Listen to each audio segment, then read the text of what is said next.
Hello mga kapislat. Continue sa atong video sa atong paglaag sa Ridja Al Alma. So karon na napunta sa Honey Farm. Charot. Oh, mo na ang view sa atong Honey Farm, Honey Shop di ay. Oh, di mag patakag istorya pislat. Oh, nindot kini siya view no. Oh, tarawan yung view guys. Oh, ano yung mga manul-manul to? Mag-video-video to eh. Oh, 40 kim, 40 kim, 40 kim. Oh.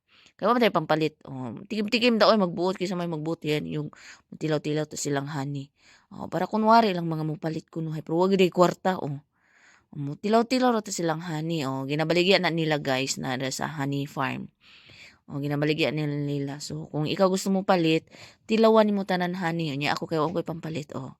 Oh, for tilaw lang ang person diha guys no. Oh. Tilaw-tilaw ra ta oy magbuot. Oh. Oh, para kunwari lang ba pero naay nagtanaw na guys. So wa di ta pagpahalata nga watay kwarta ikapalit oh. Mutikim-tikim ta. Charot. Oh.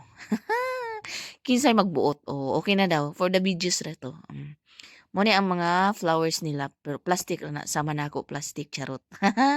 Sama ra din na sa nagtanaw plastic. Oh. Di magbuot guys. Oh, mo na ang gawa sa honey farm. Oh, nindot kay na siya dira. Video-video ta. Oh, muna. Oh, daghan sila klase-klase nga mga honey. Oh, mga honey. Tarong wag istorya pislat. Oh.